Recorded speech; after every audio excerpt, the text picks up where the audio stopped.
Siragadikka serial நேயர்கள் அனைவருக்கும் வணக்கம்.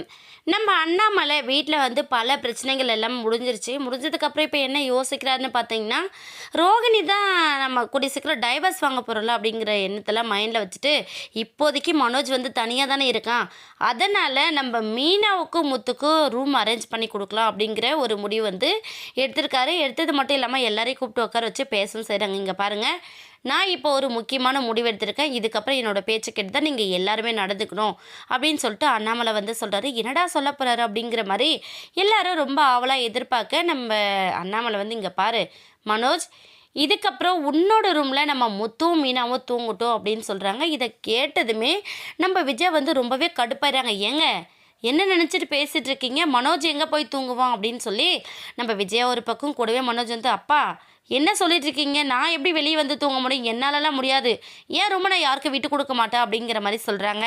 உடனே அண்ணாமலை இங்கே பாரு, நீ இப்போ தனியாக தானே இருக்க, ஹாலில் தூங்கலாம், ஒன்றும் பிரச்சனை இல்லைன்னு சொல்கிறாங்க. இந்த பிரச்சனையெல்லாம் பார்த்த நம்ம விஜய் ஏய் இது எல்லாத்துக்கும் காரணம் நீ தானடி, நீ சொல்லி தான் இப்போ இவர் இப்படி பேசிகிட்டு இருக்காரா அப்படிங்கிற மாதிரி நம்ம மீனா பக்கம் டைவர்ட் ஆகுறாங்க நம்ம விஜயா.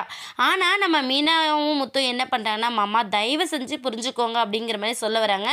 முத்து ஒரு பக்கம், அப்பா நாங்கள் இங்கேயே படுத்துக்கிறோம், எங்களுக்கு இங்கே இருக்கிறது ரொம்ப பிடிச்சிருக்கு, அதனால் அவங்க எல்லாரையும் காயப்படுத்துகிறோன்னு எந்த அவசியமும் இல்லை அப்படிங்கிற மாதிரி நம்ம முத்துவும் மீனாவும் சொல்கிறாங்க. ஆனால் அண்ணாமலை அவர் எடுத்திருக்கிற முடிவில் ரொம்ப கான்ஃபிடெண்ட்டாக இருக்கார். இங்கே பாருங்கள், என்னோட பேச்சை கேட்டு நீங்கள் நடப்பீங்களா மாட்டிங்களா அப்படிங்கிற மாதிரி அவங்களுக்கு ஒரு கேள்விக்குரிய வைக்கிறாங்க. முத்துவும் மீனாவும் அப்பா பேச்சு மீறி நம்ம எதுவும் பண்ண முடியாது அப்படிங்கிற ஒரு சூழலில் இருக்காங்க. இன்னொரு பக்கம் முத்துவும் மீனாவில் தான் நம்மளோட வாழ்க்கையே இப்படி ஆகிப்போச்சு அப்படிங்கிற அளவுக்கு நம்ம மனோஜ் யோசிக்கிறாங்க. இதுக்கு இடையில் நம்ம விஜயை வீட்டு பத்திரத்தை அடமானம் போட்டிருக்காங்க அப்படிங்கிற விஷயம்லாம் கூடிய சீக்கிரம் வெளியில் வரப்போகுது. அதெல்லாம் வெளியே வந்ததுன்னா நம்ம அண்ணாமலை கண்டிப்பாக ருத்ர தாண்டவம் ஆட போகிறாரு. அதெல்லாம் நம்ம விஜய் எப்படி ஃபேஸ் பண்ண போகிறாங்க அப்படிங்கிறத ரொம்ப பெரிய சஸ்பென்ஸாக தான் இருக்குது. வெயிட் பண்ணி பார்க்கலாம். இந்த வீடியோ உங்களுக்கு பிடிச்சிருந்தா மறக்காமல் நம்ம சேனலை சப்ஸ்கிரைப் பண்ணுங்கள். தேங்க்யூ.